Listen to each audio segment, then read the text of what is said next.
السلام علیکم، میں ہوں فیصل تارڑ۔ جیسے جیسے جی 25 اکتوبر قریب آتا جا رہا ہے، ویسے ویسے قاضی صاحب کے چراغ گل ہوتے جا رہے ہیں۔ آنکھوں کے سامنے اندھیرا، شدید گھبراہٹ اور مایوسی۔ لہذا اب اگر ایکسٹینشن نہیں ملتی تو پھر اس ملک میں تو رہا نہیں جا سکتا۔ یعنی جس طرح سے 25 کروڑ پاکستانیوں کا بیڑا گر کیا ہے، پورے ملک کے اندر جس طرح سے لا قانونیت کو فروغ دیا ہے، جو تماشا لگایا ہے، اب اس تماشے کے ساتھ تو آپ سڑکوں پہ چل نہیں سکتے۔ وہ کرسٹی ڈونٹس والا تو آپ نے دیکھا ہوگا، وہ قاضی صاحب ابھی بھولے نہیں ہیں۔ لہذا اگر ایکسٹینشن نہیں ملتی، جس کے لیے کوششیں ہو رہی ہیں، لیکن ابھی کوئی امید بن نہیں رہی، یعنی قاضی صاحب اس وقت تقریباً مایوس ہو چکے ہیں کہ کام نہیں بنے گا، اور اگر کام بنتا ہوا نظر بھی آیا تو پھر احتجاج اور پھر عدالتوں کے اندر اور پھر سارے معاملات، تو یہ اتنا آسان نہیں ہوگا۔ اگر آئینی ترمیم کسی طریقے سے لوگ خرید کے اٹھا کے اگر ہو بھی گئی تو پھر پورے ملک کے وکلا تمام بارز اس کا بائیکٹ کریں گی اور ایک نیا تماشا لگ جائے گا، تو لہٰذا قاضی کے ساتھ پھر بہت برا ہوگا۔ لہٰذا قاضی صاحب نے اس وقت ملک سے بھاگنے کا پروگرام بنا لیا ہے۔ سپریم کورٹ کو کور کرنے والے سینئر صحافی یہ دعویٰ کرتے ہیں کہ 29 اکتوبر کی ٹکٹ کٹ چکی ہے۔ 29 اکتوبر کو قاضی صاحب یہاں سے نکلیں گے اور لندن چلے جائیں گے، اور ذرائع یہ بتاتے ہیں کہ شاید اس کے بعد قاضی صاحب کبھی واپس پاکستان نہ لوٹے۔ یعنی یہ پاکستان، چاہے شریف مافیا ہو، چاہے زرداری ہو، چاہے قاضی صاحب ہو، چاہے کوئی اور ہو، چاہے کوئی ایون فوجی جرنیل کیوں نہ ہو، یہ ملک صرف لوٹنے کے لیے ہے، یہ ملک صرف فائدے لینے کے لیے ہے، یہ ملک صرف طاقت کا اندھا دھند استعمال کرنے کے لیے ہے۔ لہذا جب نوکری پوری ہو جائے تو یہاں سے نکلتے بنو۔ تو لہذا قاضی صاحب نے بھی کچھ ایسا ہی پلان بنا لیا ہے۔ دوسرے نمبر پہ آج بڑی اہم سماعت ہوئی سپریم کورٹ کے اندر۔ ڈیم فنڈ وہ جو ثاقب نثار نے اکٹھا کیا تھا، اور وہ بڑی تنقید ہوئی تھی، جی ثاقب نثار ڈیم کا پیسہ کھا گیا، بابا رحم تھے، وہ ڈیم فنڈ پر اس نے کہا تھا کہ میں جھونپڑی لگا کے خیمہ لگا کے رکھوالی کروں گا، کدھر گیا ثاقب نثار؟ بھاگ گیا، ادھر گیا ادھر گیا۔ تو آج جناب جو وفاقی حکومت نے کہا ہوا ہے کہ ڈیم فنڈ کے اندر جو پیسے اکٹھے ہوئے ہیں وہ ہمیں دیے جائیں۔ تو آج قاضی فائز حسن نے پوچھا کتنے پیسے ہیں؟ بتایا گیا کہ 23 ارب روپے ہیں۔ 11 ارب روپے اکٹھے ہوئے تھے اور اب تک ان پر 12 ارب روپے مارک اپ اکٹھا ہو چکا ہے۔ تو لہذا ٹوٹل یہ 23 ارب ہیں۔ پوچھا گیا کہ ان کے اندر کوئی خورد برد ہوئی ہے، یعنی کوئی ایسی ہے چیز کہ جسے کہیں کہ آپ کوئی کرپشن ہوئی ہے، کوئی پیسہ ادھر چلا گیا، بابا رحمت لے کر بھاگ گیا، کوئی خان کھا گیا، کوئی اور حکومت کھا گئی۔ تو ایڈیٹر جنرل نے بتایا کہ اس کے اندر ایک ٹکے کی بھی خورد برد نہیں ہوئی۔ تو لہذا باقی چیزوں کو چھوڑ دیں۔ ثاقب نثار آج اس حوالے سے سرخرو ہو گیا ہے کہ قاضی فائز عیسیٰ کو بھی ماننا پڑ گیا ہے کہ کوئی خورد برد نہیں ہوئی، بلکہ پیسے جتنے اکٹھے ہوئے تھے اب تک مارک اپ کے ذریعے وہ ڈبل سے بھی زیادہ ہو چکے ہیں۔ اچھا جی، بے شمار خبریں ہیں آج اسلام آباد ہائی کورٹ سے، پشاور ہائی کورٹ سے، اسلام آباد سے، حکومت کے حوالے سے، لیکن گنڈا پور کی جانب سے ایک بڑا سرپرائز دیا گیا ہے، اور ابھی یہ بڑی خبر آئی ہے، اور اس کے بعد میں سمجھتا ہوں کہ یہ ایک بڑا سرپرائز ہوگا اور معاملات کسی دوسری طرف جاتے ہوئے نظر آئیں گے۔ ہوا کیا ہے؟ کابینہ کا اجلاس بلا لیا ہے علی امین گنڈا پور نے، جس کے اندر 14 وزراء، مشیر اور جو معاون خصوصی ہیں سب کو جو ہے وہ بلایا ہوا ہے۔ تو کابینہ اجلاس کے اندر ہونے کیا جا رہا ہے جناب؟ کابینہ اجلاس کے اندر خیبر پختونخوا پولیس ایکٹ 2017 میں ترمیم کا فیصلہ کیا گیا ہے۔ کابینہ سے آج منظوری کے بعد قانون آج ہی صوبائی اسمبلی کے اندر جناب پیش کیا جائے گا، اور آج ہی ہو سکتا ہے وہ قانون منظور ہو جائے، جس میں خیبر پختونخوا کو 2017 میں دیے گئے اختیارات آئی جی پولیس کو جو 2017 میں اضافی اختیارات دیے گئے تھے وہ واپس لیے جائیں گے۔ اس وقت ہو کیا رہا ہے؟ پی ٹی ایم پشتون تحفظ موومنٹ کے پی کے اندر ایک جرگہ کرنا چاہتی ہے، گرینڈ جرگہ، اور وہاں پہ پولیس جا رہی ہے، سامان اٹھا رہی ہے، اور اسی طرح سے جو چیف سیکرٹری ہیں کے پی کے انہوں نے سرکاری ملازمین کو حکم دیا ہے خبردار کوئی بھی اس جرگے کے اندر نہ جائے، کیونکہ وہ ایک کلعدم تنظیم اب بن چکی ہے. وفاق نے پابندی لگا دیا پشتون تحفظ موومنٹ پر. اب یہ جو پولیس گردی ہو رہی ہے اس دھرنے پر یا اس جرگے پر ہے, اس کا مکمل الزام تو گنڈا پور پہ لگ رہا ہے کہ گنڈا پور بھی مریم نواز کے نقش قدم پہ چل رہا ہے.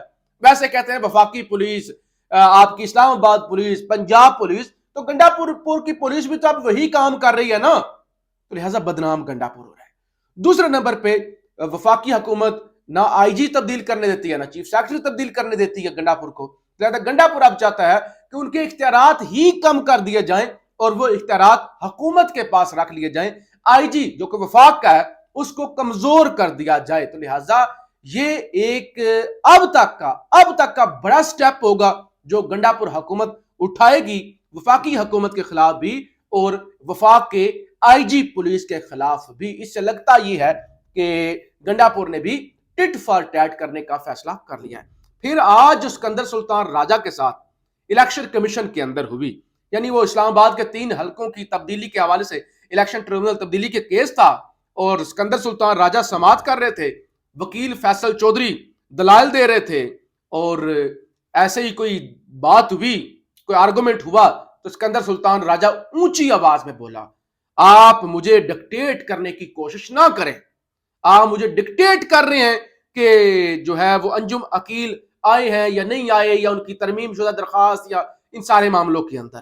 تو فیصل چودھری نے کہا آواز نیچی رکھیں, آپ اپنی آواز نیچی رکھیں, تم ہو کون, تم نے تماشا بنایا ہوا ہے, ہم یہاں بےزتی کروانے کے لیے آتے ہیں, یعنی تمہاری اوقات کیا ہے؟ کبھی تم الیکشن چوری کر لیتے ہو, کبھی تم توہین الیکشن کمیشن کے جو ہے وہ کیس شروع کر دیتے ہو, کبھی کوئی تماشا سپریم کورٹ کے فیصلے پر تم عمل نہیں کرتے. ہم تم سے بےزتی کروانے کے لیے نہیں آتے, آواز نیچی رکھو.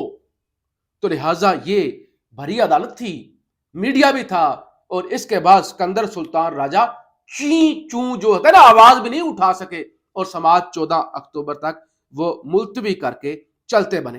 اچھا جی, کل فواد چودھری کی جانب سے ایک دعویٰ کیا گیا تھا کہ 11 لاہور ہائی کورٹ کے جج اور 6 سے 7 جج سپریم کورٹ کے مستعفی ہو سکتے ہیں. آج پھر انہوں نے یہ بات ریپیٹ کی ہے اور انہوں نے کہا کہ اگر آئینی ترمیم ہوتی ہے تو سپریم کورٹ اور ہائی کورٹ کے ججز کے استعفے دیکھ رہا ہوں.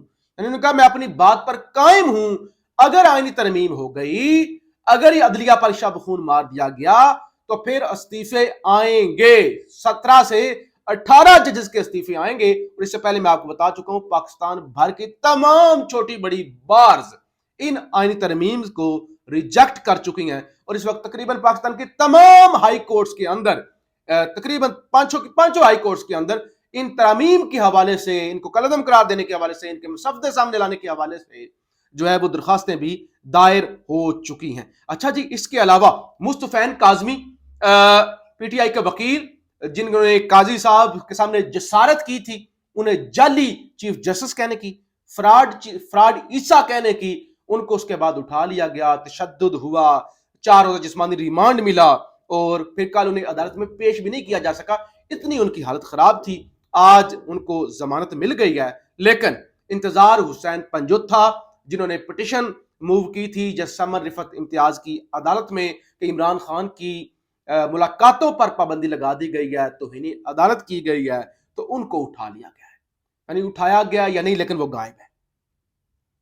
فیصل چودھری, فواد چودھری کے بھائی ہیں, وکیل ہیں, وہ کہتے ہیں کہ پچھلے 1 دن سے ہمارا انتظار پنجوتھا کے ساتھ رابطہ نہیں ہو رہا, ہم نے ہر جگہ پہ رابطے کیے ہیں, ہم مسلسل کوشش کر رہے ہیں, تو ہمارے رابطے میں انتظار حسین پنجوتھا نہیں ہے. اچھا جی, اس کے علاوہ خیبر پختونخوا میں سینٹ انتخابات کرانے کے لیے اعظم سواتی کی درخواست پر سماعت آج ہوئی ہے, اور اٹارنی جنرل کو بتایا گیا ہے کہ ہم نے پریکٹس اینڈ پروسیجر والے معاملے کے اندر بھی طلب کیا ہوا ہے, تو اس کیس کو بھی ہم اس کے ساتھ ہی سن لیں گے. یعنی جو سینٹ کے الیکشن KPK کے نہیں ہوئے اور سماعت 15 اکتوبر تک ملتوی کی گئی ہے. پھر جی آج بڑی امید کی جا رہی تھی, توقع کی جا رہی تھی جسٹس میاں گل حسن اورنگزیب صاحب کی عدالت سے کہ بشرا بی بی کو توشہ خانہ 2 کے اندر ضمانت مل جائے گی, کیونکہ یہ 1 ہفتے کے بعد کیس لگا, اس سے پہلے بھی نوٹس جاری ہوئے, اور آج جب کیس لگا تو FIA نے ایک ہفتے کا وقت مانگ لیا. انہوں نے کہا ہم نے تو ابھی پروسیکیوٹر ہائر کرنا ہے,